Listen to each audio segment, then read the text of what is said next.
Some disappearances happen in the quiet of a summer day, others in the dead of night, leaving no trace, no sound, no warning. But this disappearance happened in the middle of a storm. At 4 o'clock in the morning, along a lonely, rain-swept highway, there was no sign of a struggle, no scream heard by anyone, and no goodbye note left behind. Just a 9-year-old girl walking away from her home and into the dark. This is the true, unsolved story of Asha Degree. It was February 13th, 2000, a cold Sunday evening in Shelby, North Carolina. 9-year-old Asha Degree was a 4th grader. She was small for her age, known for being shy, quiet, and exceptionally polite. She lived a stable, loving life with her parents, Harold and Equilla, and her older brother, O'Brien.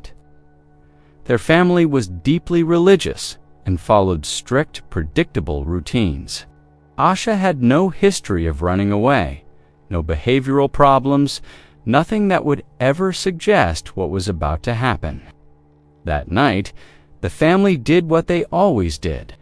They went to church, came home, and watched television together. Asha eventually fell asleep on the couch, and around 8:30 p.m., her father gently carried her up to the bed she shared with her brother. Everything was normal. Nothing felt out of place. Outside their home, the wind was picking up, and a storm was beginning to brew. Sometime between 2:30 and 3 o'clock in the morning, Asha woke up.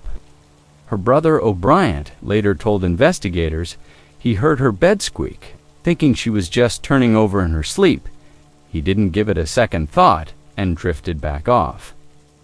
But Asha wasn't just turning over. She quietly got out of bed and got dressed. Putting on a pair of jeans and a white long-sleeve shirt, she packed a small backpack with a few personal items. Then, with a silence that is almost impossible to imagine, she unlocked the front door and stepped out into the night. It was pitch black, it was cold, and a heavy, relentless rain was pouring down. By 4 a.m., Asha Degree was seen walking south along Highway 18, a 9-year-old girl, all alone. In the hours that followed, 2 separate truck drivers would later report seeing something that sent a chill down their spines. A small, solitary figure walking along the shoulder of the highway, right in the middle of the downpour. One of the drivers, a man named Jeff Rupp, was so concerned by the sight that he turned his truck around and drove back to check on the child. He later said he circled back 3 times. The last time he saw her, he tried to call out, but the moment his headlights illuminated her small frame, Asha did something unexpected. She didn't run toward him for help. She ran away from him, darting off the road and disappearing into the dense, dark woods that lined the highway. That was the last confirmed sighting of Asha Degree. At 6:30 that morning, just a few hours later, Asha's mother, Equilla, went to wake the children for school. She opened the door to their room and saw that Asha's bed was empty. At first, she wasn't alarmed. She checked the bathroom, then the rest of the house, calling out her daughter's name, but there was no reply. Harold and Equilla searched the yard, their calls growing more urgent with each passing minute. A knot of pure panic began to tighten in their chests. By 6:40 a.m., they called the police. Within hours, the small town of Shelby was swarming with law enforcement and search teams. K-29 units, helicopters, and hundreds of volunteers combed the area. They found small footprints near the highway, consistent with a child's shoe size. They found a few discarded candy wrappers, a pencil, and a hair bow that belonged to Asha. All these small clues led them to the edge of the woods. And then the trail went cold. It was as if she had been swallowed by the forest. For 18 months, the case grew colder. The family and community held vigils, passed out flyers, and prayed for her return. But there were no new leads. Then, In August of 2001, everything changed. A construction worker was digging at a site near a roadside in Burke County over 25 miles away from where Asha was last seen. There, he made a shocking discovery. A book bag double-wrapped in black plastic trash bags and buried in the dirt. It belonged to Asha Degree, but the contents of the bag only deepened the mystery. Inside, investigators found clothes that did not belong to Asha. They also found a copy of the Dr. Seuss book, McElligot's Pool *, and a New Kids on the Block concert t-shirt. The book had been checked out from her elementary school library, but not by her. Someone else had taken her backpack. Someone else had filled it with strange items. And someone else had carefully buried it, miles away from her home. This was no longer just a case of a lost child. This was something far more sinister.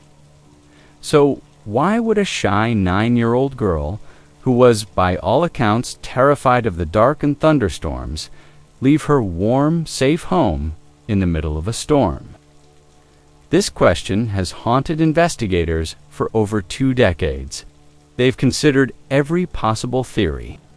Was she being groomed by someone she knew and trusted? Someone who convinced her to meet them that night?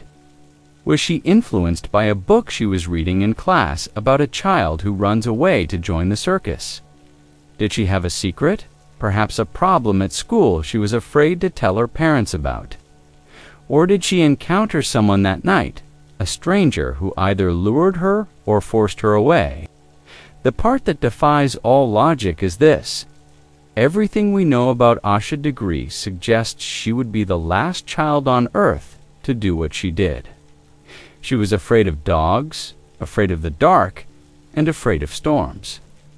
Yet for some unknown reason, on that rainy February night, she walked out her front door and faced all of her fears at once. More than 20 years have passed, and Asha Degree has never been found. Her parents, Harold and Equila, still live in the same house. They are still waiting. They still keep her bedroom exactly as she left it, ready for her to come home. The case remains open and is still being actively investigated by local and federal authorities. Someone out there knows what happened that night. Someone saw something that seemed insignificant at the time. Someone has been holding on to a secret for a very long time, and somewhere between the safety of her front door and the dark, tangled edge of the woods, the truth of what happened to Asha disappeared along with her. Asha Degree didn't just vanish into thin air, she vanished into a storm. If you or someone you know has any information related to the disappearance of Asha Degree, please contact the Cleveland County Sheriff's Office or the FBI. Even the smallest detail could be the key to bringing her home. Because mysteries don't fade with time, they just wait to be solved.